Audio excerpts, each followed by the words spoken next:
Welcome to Notes from the Underground with your host, Debra Jayne East, and commentaries by myself, Derek Tyler. Nothing is really as it seems these days. In order to get to the bottom line, you have to go underground, where men and women search for answers, risking their lives to bring you the truth.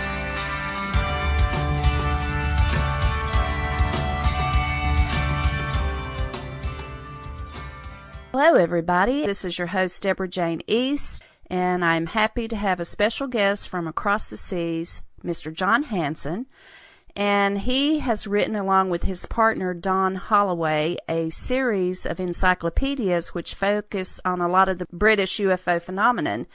And what started out, he's just got several books now in the series, and it's filled with wonderful stories, a lot of them that have never been disclosed before. And I would like to read a little bit of a review before I get Jon on. This was written by Timothy Good. This book is a labor of love, and it shows. For the first time, someone has had the courage to document all the major UFO sightings in the UK from 1940 onwards. As you can imagine, the sheer amount of information collated wouldn't fit into one huge volume.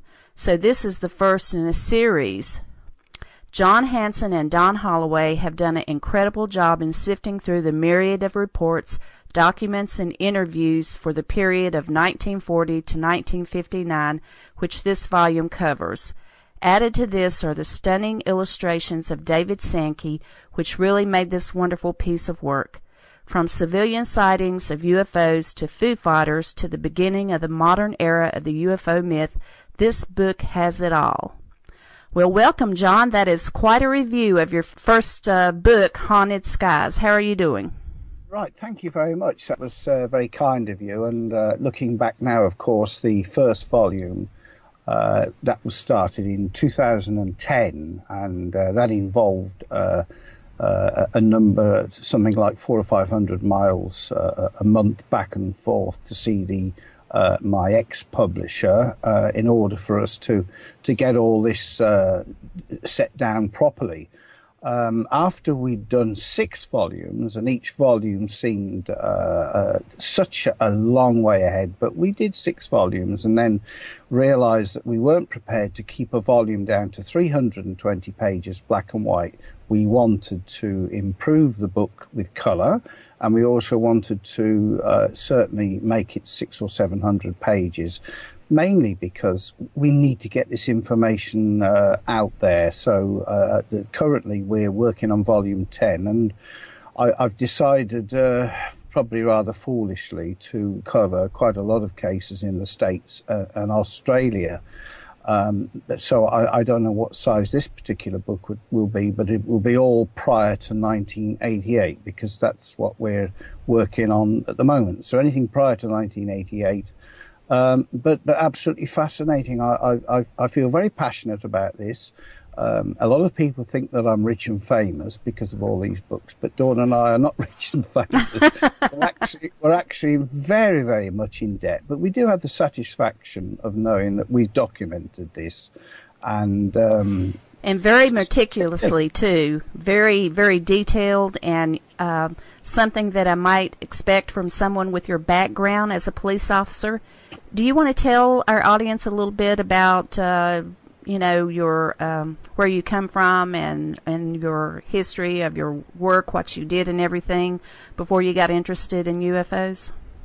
Yes, well, I did serve nearly 30 years with the West Midlands Police, half in uniform and half in CID as a detective. So I was obviously involved in a lot of murder cases and serious incidents. And I certainly was completely, well, it wasn't a matter of being completely skeptical about UFOs, because of course UFOs don't exist, do they? And that was how I was at the time. And the frightening part about it is that in 1967, because of course these waves take place roughly about every 10 years, and in 1967 there was an awful lot of objects labelled the Flying Cross, which was seen in Devon, and I knew nothing about this. I knew nothing, and it was only when I As I say, when I retired, and my son, who's now a detective chief inspector in the same force, but my son was directed to a report of a saucer-shaped object hovering over a tree, and he was with the policewoman at the time, and that sparked my interest, in wanting to find out whether there was anything, these things were tangible, or was it a misidentification, or the other myriad of explanations that authority in general have told us over the years. And all these years on, and I'm still immersed in it, and so that's where I am at the moment. Well, tell me, what do you think is the opinion of other police officers? I mean, I'm sure you still know a lot of your former friends and everything. How did they view UFOs, and what do you think that they thought about, you going into that line of work, the investigation part?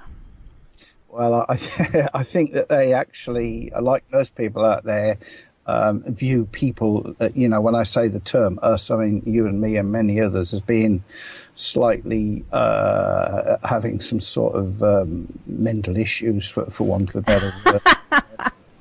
Yeah, because, the frustrating thing about all of this is that people can poke fun at you, they can ridicule you, they can criticize you, but one thing they can't do, they cannot remove the evidence, and the evidence is so painstakingly clear. And of course, it's only when you bother to conduct your own research that you're quite horrified to realise just how prolific activity has been. But over the years, I've obviously spoken to a lot of police officers that have had sightings, and most of them were told at the time to shut up or not discuss it, or even told that what they saw was Venus. And so, I mean, little has changed, really, but...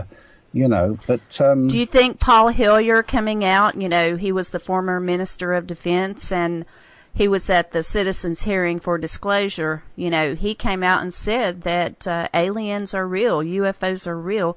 Do you think that changed the climate in your country about UFOs? With Paul? Well, yes.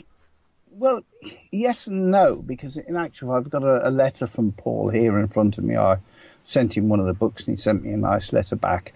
I'm not prepared. I'm not sure if I want to make that little bit of another leap, into believing that the extraterrestrials are here and that they're in charge of the planet. And I've felt for a long time, first of all, that of course, whatever these things are, they certainly would appear to be indigenous to the planet. One of the biggest mistakes we made in perhaps the media made in 1947 was calling them flying saucers, after the Kenneth Arnold sighting in June 47, when in fact all Ken Arnold did is described them as they like skipping across a pond or a lake, which is one of their characteristics of behaviour. But because they're called flying saucers, of course that's led to so much disbelief over them. But these things have been seen long before then.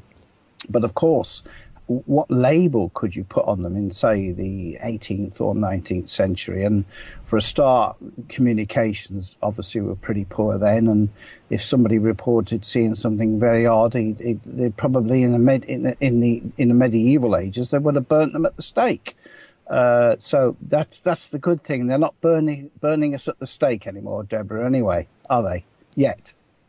Not yet. Let's not give them any ideas.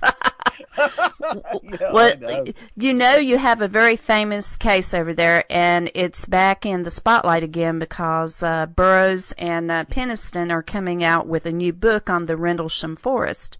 Do you have any observations about that, or do you think things are still going on over there in the forest now?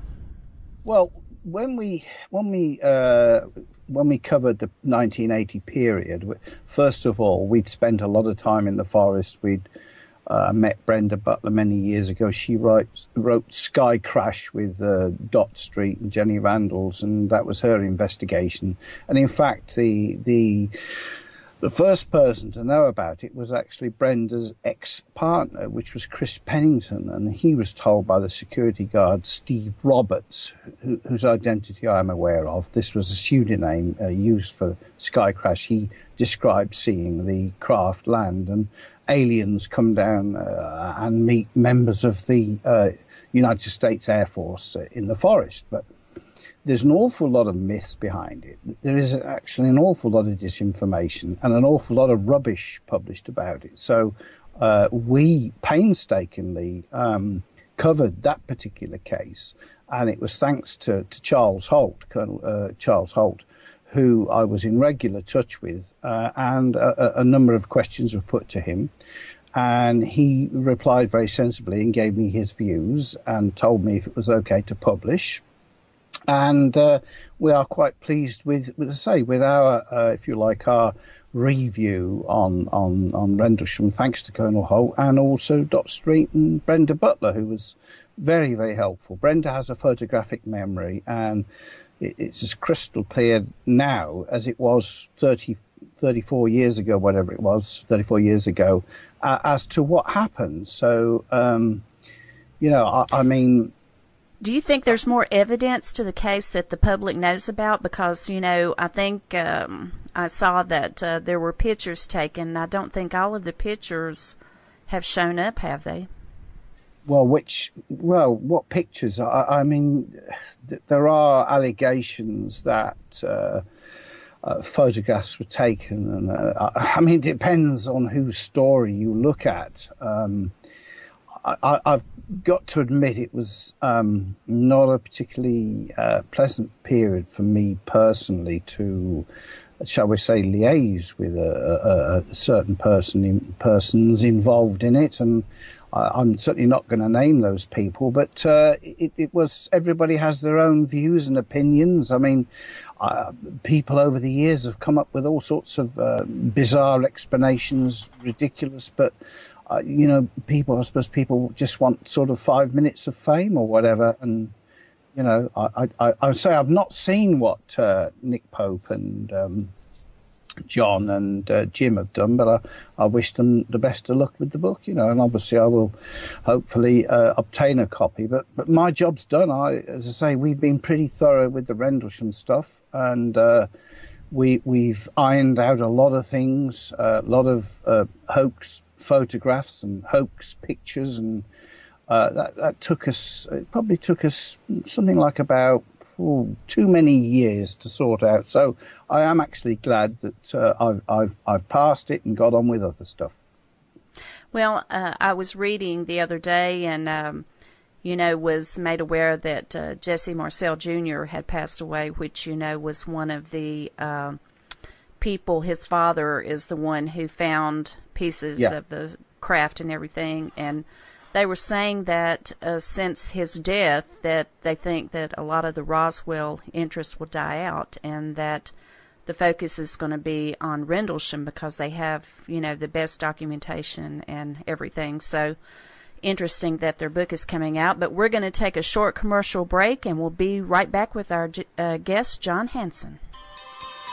Thank you for being a part of the Engaged Life family. Welcome home. Something strange was happening in Lilydale, New York. Marina Jacobs went there to search for the one true man that she loved. Too bad he wasn't human. This is author Debra Jayne East. My paranormal romance book, Radiance: Love After Death, is available on Amazon worldwide and modernlovebooks.com. True love is not just for the living.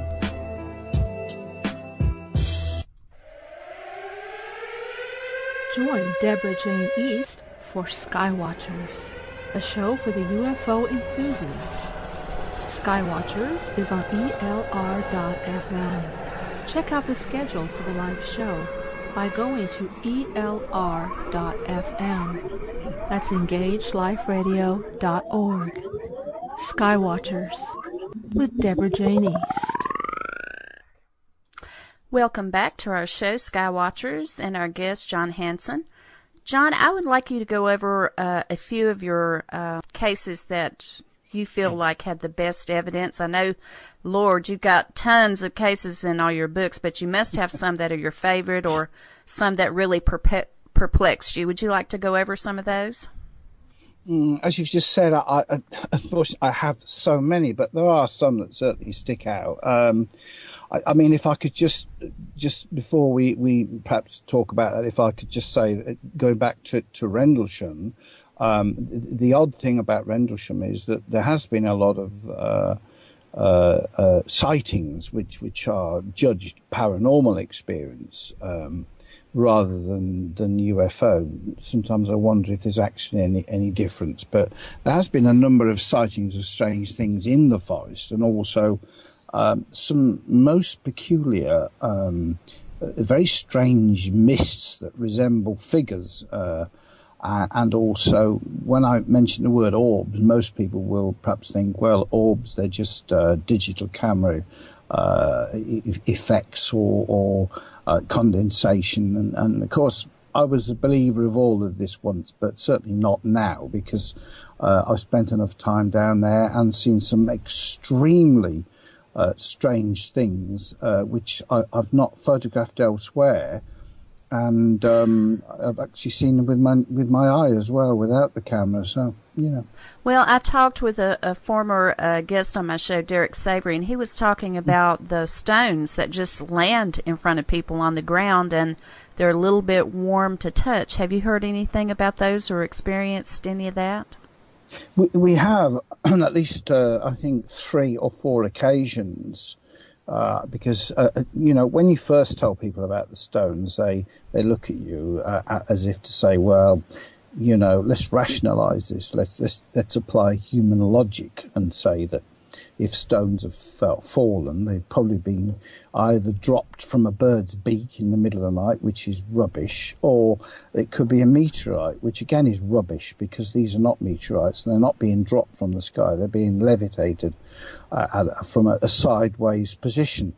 And if the stones were cold and something had moved them, I would have to perhaps presume that an animal maybe had moved them, because that would be rational.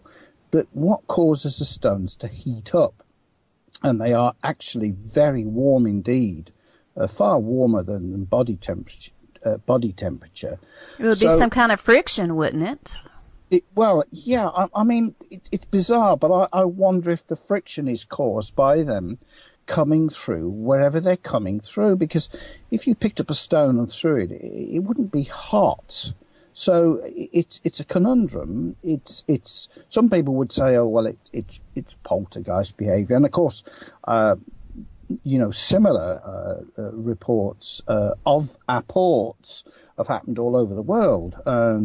But these things, as I say, they're very warm, and there is no answer. Perhaps if you know, if somebody wants to get in touch with us and give us an answer, we'd be more than delighted to discuss it with them. But it is, if you like, a manifestation and something else that happens in that forest. You know, over recent years, I've no idea, as I say, what cause is it, but it is not humans that are doing it. That doesn't necessarily mean that it's extraterrestrials or whatever, but it's not humans. And of course, on December the 27th, 2000, I actually filmed a UFO over the forest, it was a huge square light with other lights around it that were revolving.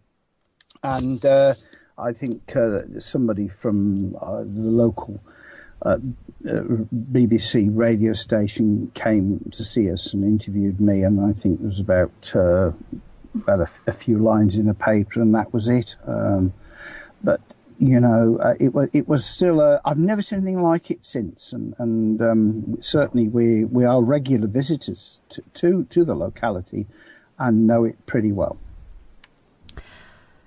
So that's very interesting, and things like that always perplex me as well, and it seems like it should have a logical, you know, explanation, and all you can do is keep researching, and you know, maybe other people might have a bit of info that might be detrimental to finding out what the mystery is, but it's certainly very interesting that it's there at Rendlesham. So I know you've met a lot of people, and do you have like a second sense when you meet someone if they're telling you the truth or if they're making things up? I mean, do you see people that are really changed by their experience of seeing a UFO? Over the years, I've met an awful lot of people that the interesting thing is that sometimes, very rarely, in my opinion, that UFO can be explained as a misidentification, but that doesn't stop that person then from, if you like, expanding the parameters of their understandings and changing completely. I've met thousands of people that have so many cases. I always remember a lady from I can't think of where it is now, somewhere down the eastern part of the country. She was out blackberry picking probably in the 1960s, and she came across a half moon-shaped object on the floor, and her first thoughts were, somebody, how could you park a car in the middle of this wood, which was actually next to an MOD base, not Woodbridge or Bentwaters. And she thought, what on earth is that? And she went back to get her husband, who was in a wheelchair, and she brought him back, and the thing had gone. And she wrote her a lovely letter saying that she hoped in her lifetime that she would know what these things were, because it was a privilege to see them. Well, sadly, of course, the lady has passed away like so many others. And, as we've said before, Deborah, I think we both feel that we do have a right as human beings.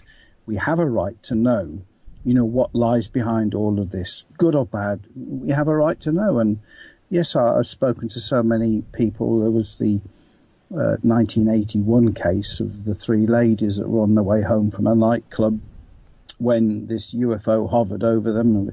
Many, many cases involving motorists and interaction with UFOs and peculiar things that happen afterwards. But we wrote that one into, there was a similar one, I think, from the Kentucky area of three ladies who the same sort of thing happened to them. So, there are so many cases. But when you mentioned Jesse Marcel, I chatted to Jesse a few times before he unfortunately passed away, and he was a big friend of Philip Mantle's, and Phil has met him quite a few times, and I absolutely smashing bloke. And I don't think you can contrast the Roswell case with the Rendlesham Bentwaters case at all, because the evidence surely is overwhelming for what happened at Roswell, as opposed to what happened at as I say, at Bentwaters. But both cases are certainly seize the imagination of the media and the public, and despite people passing on, that will always be the same. Yeah, you can mention Roswell and people will think of UFOs. I mean, it definitely has been identified with the location, that's for sure. It has, yeah. I mean, we did in Volume 10, which is what we're working on. We've looked at certainly UFOs around the 47, 48, 49 time, and the amount of UFOs or strange green objects that were seen over the nuclear power stations, and to the around the Mexico area. There are so many, but each one is perhaps corroborative or supports the next, and it's so important to get it out there. But yeah, I mean, it doesn't matter how much evidence you've got. It unfortunately is. It's really not. I don't think it's really changing people's views on this. Apart from the believers, and the believers will always believe anyway. But I suppose we all have to individually play our part in this and ensure that it should be recorded. I mean, I was reading about Jim and Coral Lawrenson from APRO, They passed away in their 80s. Well, that lady was she was the one that investigated the Kelly Hopkinsville case back in 88, I think it was. 1955, 22nd of August 55. That was a fascinating account of most unusual, involving the appearance of goblin-like creatures, and a lot of people will think that's they're not prepared to accept that could have happened. And ultimately, the family, like many others, once they've had the courage to come forward and say what they've seen, obviously they regret it later because the amount of ridicule that's applied to them. But one should always bear in mind what Dr. Alan Hynek said after all of the years he got involved. He thought that this was not extraterrestrial. He thought this was the paranormal, or they were more like demons or robots, and that's what he thought. And he's spot on with that. This is a very old phenomena. We call it by the 20th century, 21st century UFOs or flying saucers, but that's just our label. I mean, what was the label in the medieval times? You know, it's something that. And it definitely, even in the Mayan civilizations and Sumerian, there are glyphs and everything that look like UFOs or objects in the sky. So it certainly has been around for a long time, and documented in different ways and all. I know you've probably had a lot of cases about abductions in your books. Do any of those cases stand out to you, John? Well, I do have a number. An interesting one recently, when I say recently, was actually an ex-police officer, and he was out fishing at Wellingborough Lakes, which is sort of in the middle of the country. You can tell I didn't get any awards for geography when I was at school, and I'm just as bad now. But he was out fishing in 1994. And this saucer-shaped object appeared over the lake, and it was close enough to him for him to actually throw his rod at it, which he didn't. So he stood there watching. He didn't know what to do, and he had some maggots which pupated, and that is normally a time process of, I think, 2 days, 48 hours for maggots to pupate. And anyway, when he got home, he didn't say anything to his wife. And some people will say, well, why on earth? Why not tell her? But he didn't. He chose to keep quiet. But what he did do was contact the MOD, and he told them all about it. And then he certainly didn't seek any publicity. But within a few days, he began to receive a number of strange phone calls, and then a threatening phone call, and then his wife reported she was being followed. And it went on for some months. Well, eventually he had an MRI scan, and the doctor said to him, you have an operation on your brain, because apparently when you had an operation on your brain, although there's a scar there, apparently it doesn't heal up as it does on other parts of the body, so I was told. So he's still got this anomaly, and he said, well, I've never had an operation. Anyway, some years later, time passed, and Zara contacted him some months ago, and he remains extremely interested in this, and certainly he has other things to do in his life than get involved in UFO research. He's very interested in what happened to him, and he's very interested in the fact that since that occasion, he has had a number of strange incidents, quite often involving the police, that have stopped him and searched the car, when there is no need to do that. So my first thoughts are that it's quite possible that he is flagged up on the police national computer as being... I bet that's what it is. Yeah, undoubtedly. But the interesting thing is that when he contacted the hospital, the scans were missing.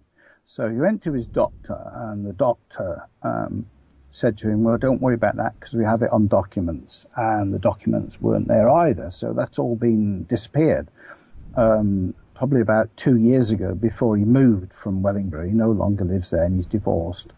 He went to see went to see the receptionist that was retiring at the surgery, and she said to him, I can't tell you too much, but a strange thing is that two men came to the surgery and asked for your records. I've no idea whether they obtained your records, but they asked for your records. So something that is quite unusual, all of that, because of a UFO sighting. Particularly, he's never sought publicity, and he did in fact, he did in fact phone the MOD up and say to them, look, if it's you, pack it in with you, because if you don't, I will seek publicity, and hopefully...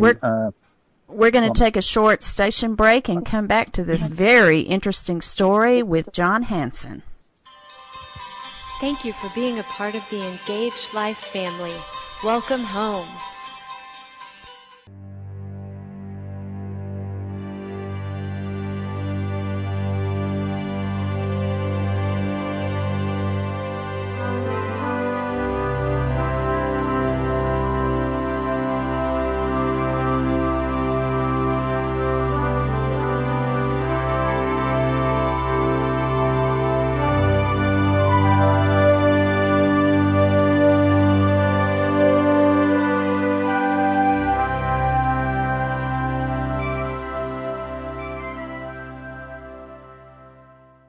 And we're back with the author of Haunted Skies with his partner Dawn Holloway, Mr. Jon Hanson. And back to your story, you know, I think the only reason somebody tries to get something from you is because it's very important and they don't want the information to get out. So is that what you think too?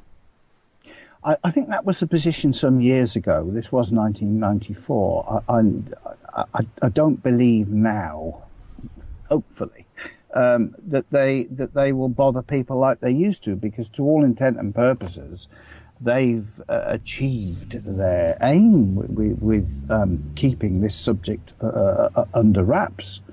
I mean, I've met so many people that, in fact, I can talk about 1954. A young man on his way home from Wincanton in Somerset.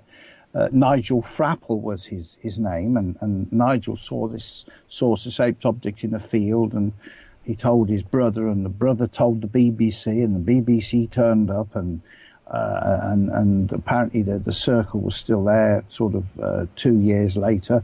But Nigel received a visit by two men, and they more or less threatened him. They said, if you keep on talking about it, we'll take you somewhere where you can't talk about it. And that sort of reminds me of a script from The Invaders. Are you familiar with The Invaders?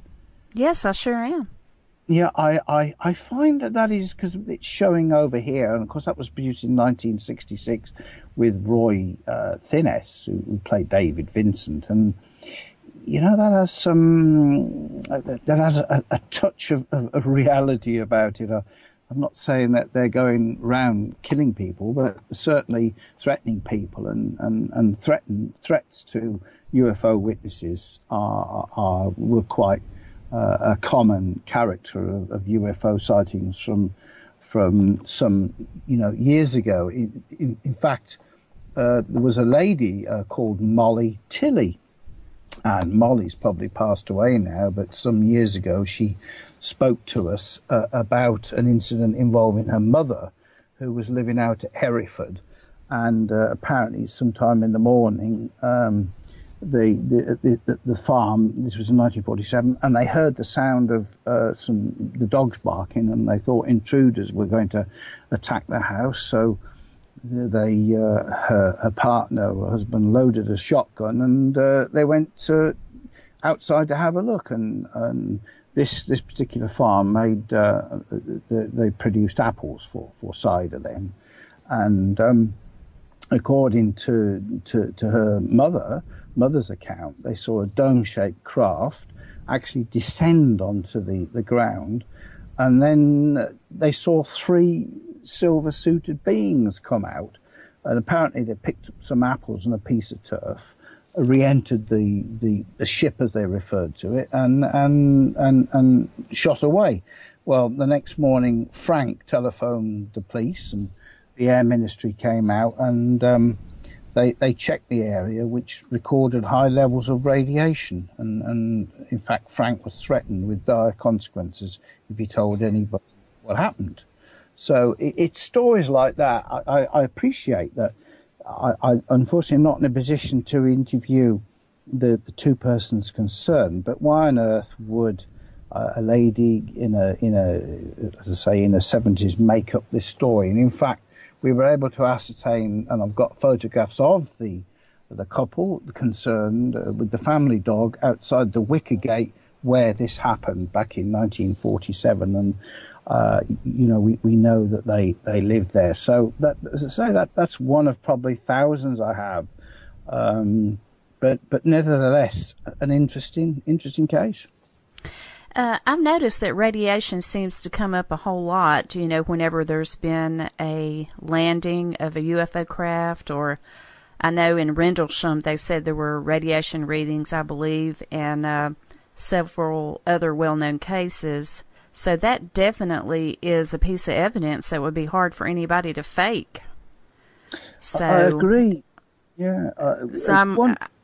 It's just frustrating that, that whenever these sightings and the evidence is collected, that either the government is mum about it and they don't say a word, or, they take the focus off of it and say it's something else. And there's just a lot of disinformation out there.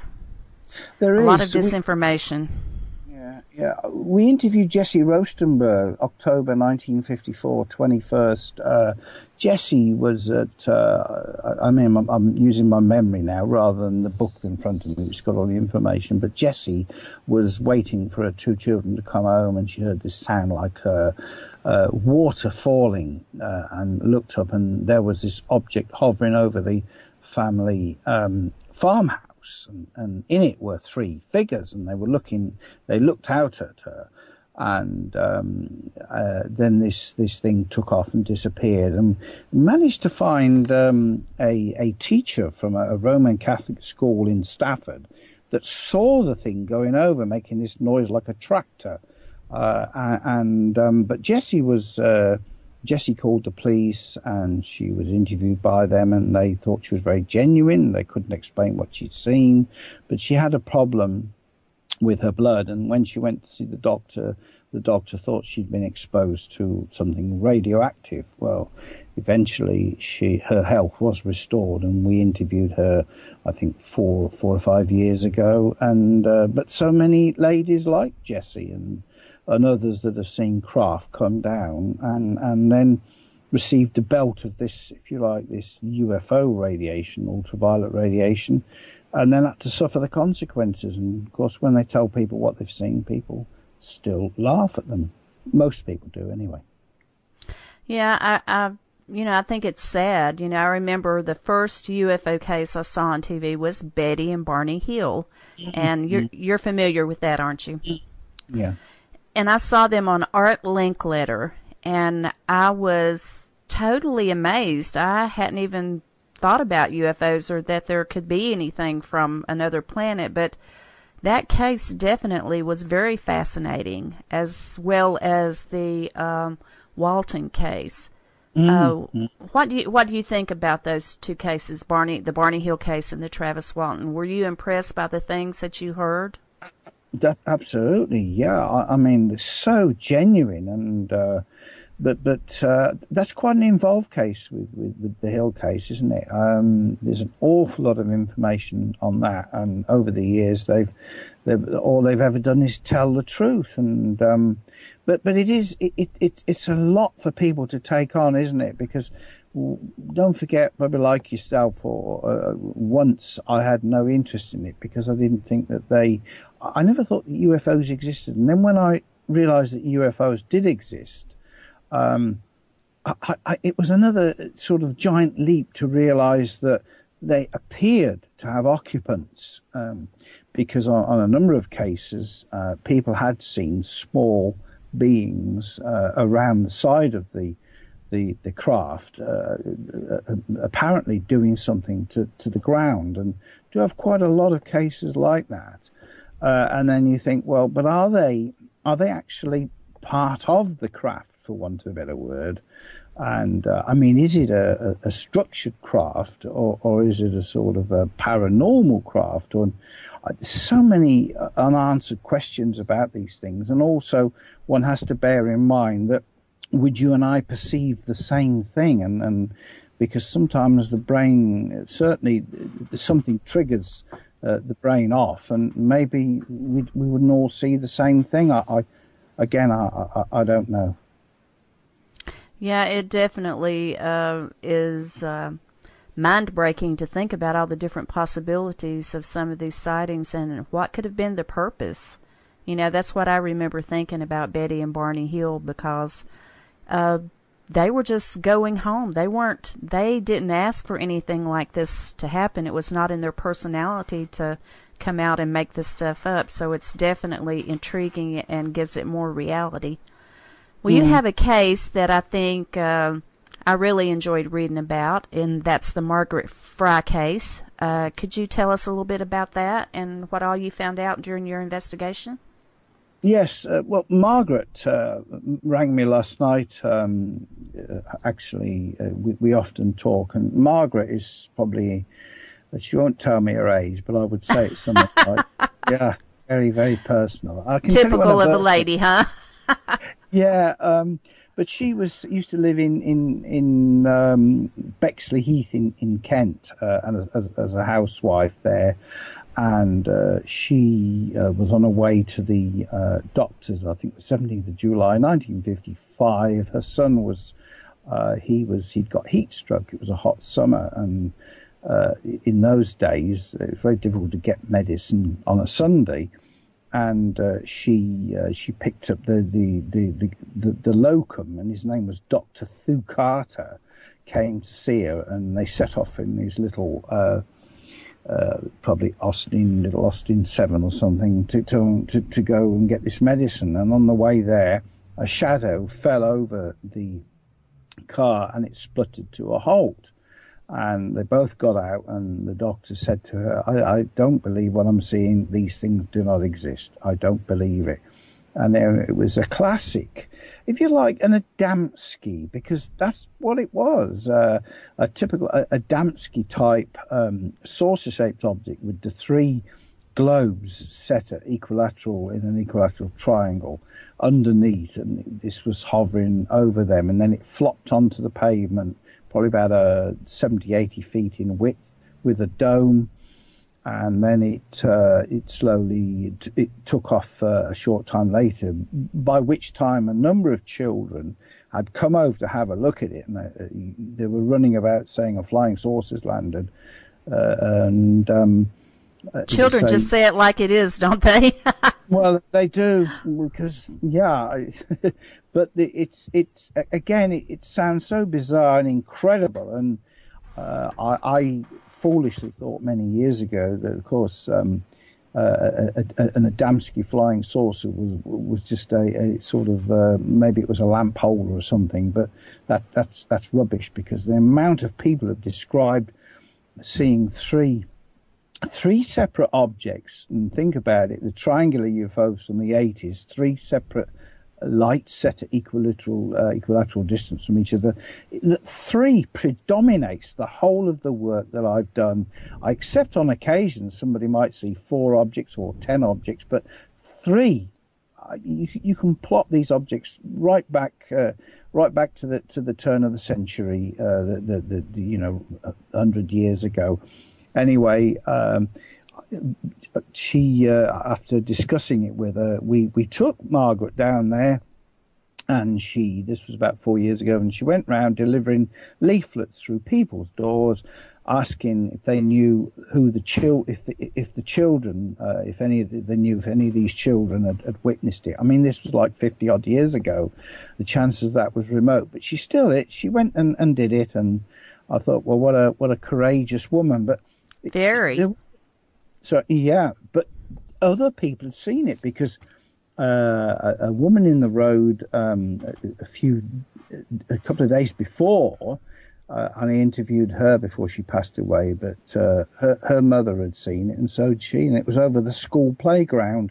There was a number of these objects over the playground. So, and then we found a police officer who knew something about it, and also a postman that'd seen it. So, when you put all this together, there's an awful lot of information. But I would like to just mention, if I may, something I was going to tell you, and this was to do with. Did you ever meet Wendell Stevens, Deborah? I don't think I have. No, not familiar with that name. Yeah, Colonel Wendell Stevens. He was very much into the Billy Meyer stuff and the Pleiades, but quite an amazing bloke, Colonel Wendell Stevens, and he had a visit. He was actually serving a term of imprisonment at the time for nothing that is anything to do with UFOs or nothing of anybody's business as such, but he was actually waiting for. It was in Tucson, Arizona, and he was waiting for a friend of his that was an FBI agent called Jim McCoy to come and see him. And while he was waiting for Jim, this guy turned up and said, "Father David Daniels," and he engaged him in conversation and went and said, "Well, I don't know anybody called Father David Daniels." And eventually the bloke went off with a flea in his ear, as we say. And some investigation revealed that he was, in all probability, he was a hoax. He was a bogus person. He had an American passport, but it's believed that was false. But there's a heck of a long story involving Father David Daniels, or David Daniels, or whatever his name was, because after staying with Wendell's and causing quite a lot of mayhem with him, he actually came over to England and stayed for a short time with Brenda Butler. And Brenda Butler swears to this day that he changed into a reptilian. And actually changed into a alien? Yeah. Now, a reptilian is that sort of a lizard alien, or do they have scales? Well, yeah, scales, that's how she described him.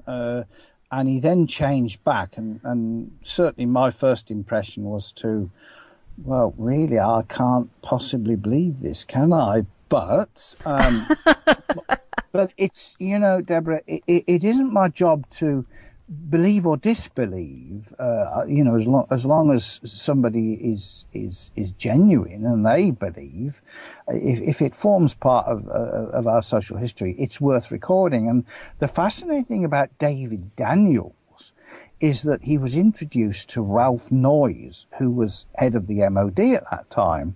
And Ralph himself was told by David Daniels to go to a certain place in London and he would see some UFOs, which is what happened.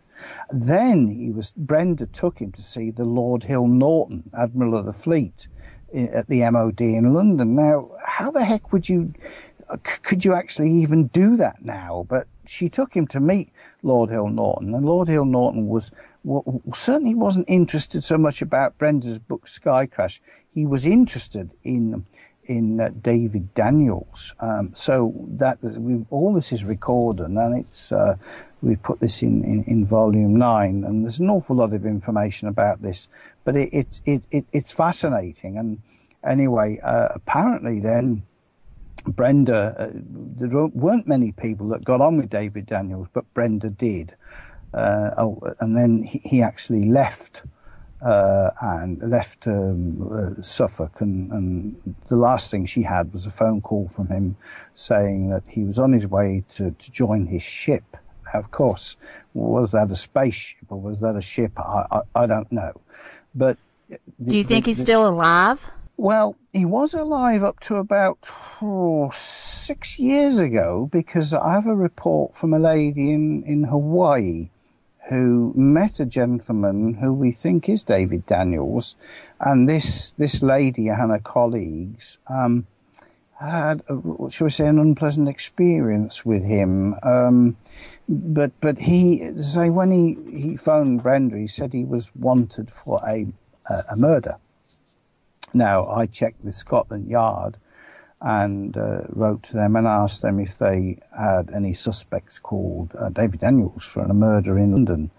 And they contacted me and explained that under the Data Protection Act, they couldn't tell me that, which seems absolutely ridiculous. Because if you mean they couldn't say anything because they had some kind of law, or they were protecting him, or it's under the Data Protection Act. You can't. Well, with all due respects, if you phone up the police station and say, look, I can you tell me about a murder that's happened, because I might have some information for you, and they would turn around and say, well, we can't give you any information because it's against the Data Protection Act. It seems very, very odd indeed. So, but this guy did cause quite a bit of mayhem, and we've covered it pretty well and pretty thoroughly. So we did try and track him down. And on the one hand, I'm not sure whether I particularly want to meet him. From what I don't know if I would either, John. He sounds like he might be a dangerous character. I guess if there are reptilians, I guess they're good and bad, just like they're good and bad humans. That's right. Well, he did have some colleagues. I believe he was part of a cult, and that he could manipulate people. Something else. How could he have got into the prison? Because he certainly he was not known in the prison. But there's a lot of things to do with this guy Daniels, and as you say, he also went to South Africa. I'm pretty sure he met with Cynthia Hines, and he also he was very much into the Pleiades, and one of the reasons why he fell foul of various people, shall I say, was that because he was a nuisance and criminal damage by setting fires to books on the Pleiades. So the whole thing's so bizarre, it's so weird, and yet it actually happened. Now, whether or not he is from the Pleiades, I do not have a clue, and I don't even know if he's reptilian. Rather suspect he is a human being that picks on other people, so I don't know. Well, that's definitely an interesting case, and I'm sure your book is full of many interesting cases. And can you tell us how we can get your books, John? Well, you can pick them up off Amazon.com or other web sellers' websites, so you can get them there, or they can email. The only thing is, if they email me, of course, they're big books and they cost a lot in postage, but to the States. And but yeah, they're on Amazon, Haunted Skies. 1, 2. And might I say, they're beautiful. They have illustrations, newspaper clippings, drawings, and you are not bored. When I was looking through the book, I thought, wow, this is a lot of stuff to entertain you for people that love detailed stuff like me.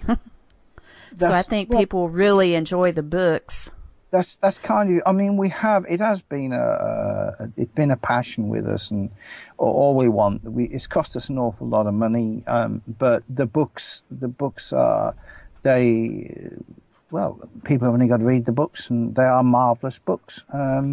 They really are, and the fact that everything has been recorded, I think it's very important, because some cases interact with cases in other locations, so that's why it's important.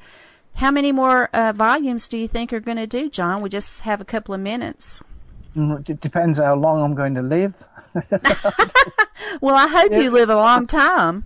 Well, I'd like to, and don't ask me for my age either, young lady. Well, I think you and I were born around in the same time period, so I don't disclose my age, so we'll keep it a secret. We'll agree. Yeah, okay. We'll I want to thank you for being an absolutely charming guest, and continued success with writing your books, and I think they're so important, and you can come back on the show anytime. And I just want to thank you. And thank you so much for your time. Thank you for listening to Notes from the Underground with your host, Debra Jayne East. Don't forget to check us out on Facebook.